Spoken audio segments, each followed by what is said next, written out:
तो चुनाव का मौसम है और बड़ी बड़ी रैलियां, रोड शो ना हो तो कैसे पता चलेगा कि किस नेता के समर्थन में ज़्यादा लोग।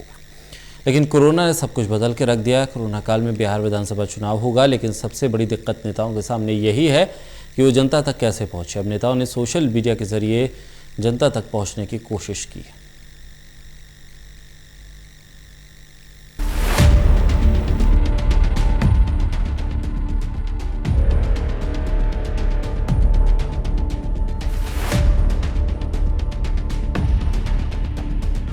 क्यों करे विचार, ठीक है तो है नीतीश कुमार। जेडीयू का ये नारा तो याद ही होगा आपको। इस नारे पर खूब राजनीति हुई थी। आरजेडी ने पलटवार करते हुए एक नारा दिया था, क्यों ना करे विचार, बिहार जो है बीमार। इस नारे पर वार पलटवार का खेल लंबा चला था। अब जब कभी भी बिहार विधानसभा चुनाव का बिगुल बज सकता है, तो ऐसे में चुनाव के लिए जेडीयू ने अपना पोस्टर लॉन्च कर दिया, जिस पर नारा है, विकास पथ पर चल रहा बिहार, मैं उसकी ही कतार हूं। बिहार के विकास में मैं छोटा सा भागीदार हूं। हाँ, मैं नीतीश कुमार हूं। क्या इस नारे को लिखने से पहले उन 11 जिलों के बारे में भी सोचा गया होगा जो बाढ़ का कहर झेल रहे हैं? आपदा प्रबंधन विभाग के सचिव के मुताबिक बिहार के 11 जिलों के कुल 93 प्रखंडों की 765 पंचायतें बाढ़ से प्रभावित हुई हैं। करीब 13,000 लोग राहत शिविरों में रहने को मजबूर हैं। कई जाने जा चुकी हैं। क्या ये लोग और लोगों की तरह विकास के पथ पर नहीं दौड़ना चाहते थे? इनके साथ नाइंसाफी क्यों? 29 नवंबर से पहले बिहार को अपना नया सीएम मिल जाएगा। राजनीतिक पार्टियां पूरी तरह से चुनावी मोड में हैं। कोरोना काल में मेहमानों का आना भले ही ना हो रहा हो, लेकिन नेताजी के नुमाइंदों का आना शुरू हो गया है। बाढ़ पीड़ितों की भले ही सुध न ली हो, लेकिन नेताजी के नुमाइंदे तो मोबाइल नंबर जरूर पूछ रहे हैं। कोरोना के चलते रैली तो हो नहीं रही, इसलिए ज्यादा से ज्यादा लोगों को मोबाइल पर ही जोड़ा जा रहा है। कोई व्हाट्सएप ग्रुप में जोड़ रहा है, तो कोई फेसबुक ग्रुप में, तो कोई लोगों को डिजिटल मेंबर बना रहा है। हर पार्टी अपने अपने तरीके से वोटरों को साधने में जुटी है। जेडीयू को चुनावी रथ सज धज कर तैयार है। उसके चारों तरफ पोस्टर लगे हैं। सामने नीतीश की तस्वीर लगी है, सिर्फ नीतीश की, जिस पर बिहार की पुकार, फिर से नीतीश कुमार, नीतीश सबके हैं जैसे स्लोगन लिखे गए हैं। इस हाईटेक रथ में 2 बड़ी एलईडी स्क्रीन लगी है और साथ ही साउंड सिस्टम और जनरेटर भी। पार्टी ने कार्यकर्ताओं को सीडी और पेन ड्राइव दिए हैं, जिसमें नेताओं के भाषण और हिंदी भोजपुरी में बने गाने हैं। ऐसे 1-2 रथ नहीं, बल्कि 150 से ज्यादा रथ जेडीयू तैयार कर रही है, जो हर विधानसभा में घूमेंगे। एक रथ को बनाने में करीब 1.5 लाख का खर्च आया और जिन गलियों में रथ नहीं जा पाएगा, वहां पार्टी के कार्यकर्ता डोर टू डोर कैंपेन करेंगे। कोरोना का समय है, तो ऐसे में मैदानी रैली के बजाय पार्टी वर्चुअल मोड में चली गई है। इसके लिए बाकायदा हर जिले में टीमें भी बनाई गई हैं। इतना ही नहीं, गांवों में भी चौपाल लगाकर कार्यकर्ताओं को सोशल मीडिया की ट्रेनिंग दी जा रही है। जेडीयू ने चुनाव प्रचार के लिए एक नई वेबसाइट भी लॉन्च की है, JDUlive.com। सीएम नीतीश कुमार 7 सितंबर को वर्चुअल रैली करेंगे। पार्टी ने इसे निश्चय संवाद नाम दिया है।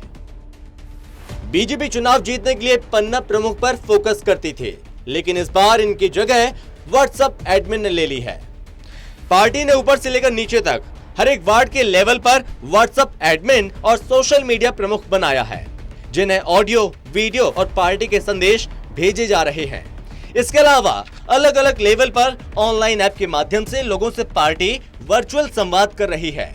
इस मामले में बीजेपी बाकी पार्टियों से बहुत आगे है। सोशल मीडिया पर बीजेपी के सबसे ज्यादा फॉलोअर हैं, चाहे फेसबुक हो या ट्विटर या फिर यूट्यूब, वो इसका फायदा भी उठा रही है।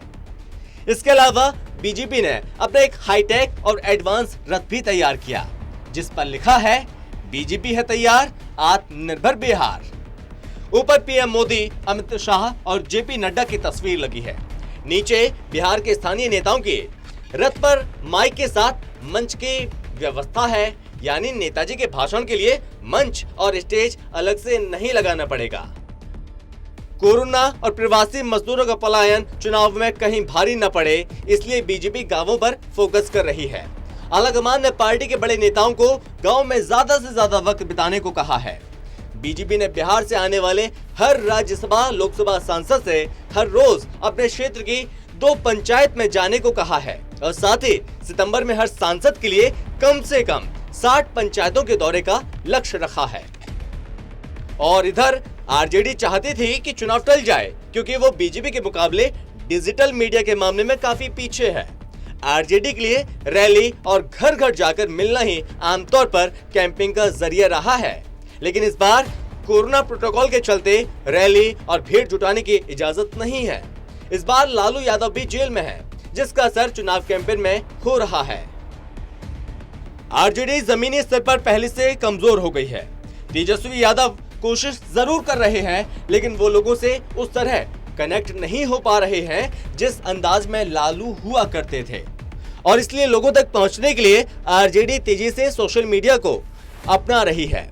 उसने हर जिले के नाम से ट्विटर पर पेज बनाया है, जिससे हर घंटे पोस्ट किए जा रहे हैं। इनमें से ज्यादातर अकाउंट इस साल मार्च या उसके बाद के बने हैं। लालू यादव जेल से ही सोशल मीडिया पर नीतीश और बीजेपी पर पलटवार कर रहे हैं। राबड़ी देवी, तेजस्वी यादव, तेज प्रताप यादव और पार्टी के दूसरे नेता लगातार ट्वीट कर रहे हैं।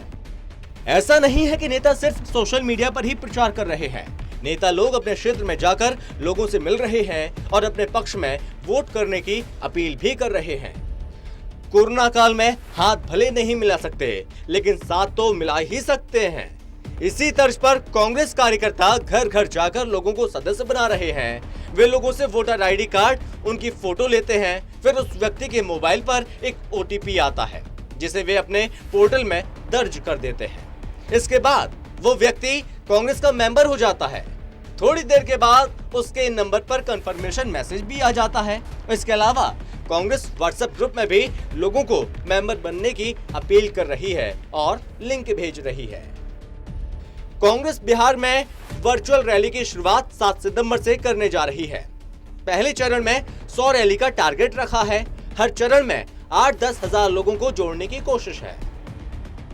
मौसम चुनाव का है, तो नेता ज्यादा से ज्यादा लोगों को अपने पाले में करने की कोशिश तो करेंगे ही, लेकिन सबसे बड़ा सवाल ये है कि जब जनता बाढ़ से त्रस्त होती है, मेडिकल सुविधाएं अच्छी नहीं मिल पाती हैं, पानी बिजली एक बड़ी समस्या है, उस समय ये नेता और नुमाइंदे आखिर जनता तक क्यों नहीं पहुंच पाते? क्या सारी तैयारियां सिर्फ चुनाव को देखकर ही की जाती हैं? इतने महंगे महंगे रथ हर विधानसभा में पहुंच सकते हैं, तो फिर बाढ़ से प्रभावित जनता तक सुविधाएं क्यों नहीं पहुंच पाती हैं? ये अपने आप में एक बड़ा सवाल है। Special desk, total TV.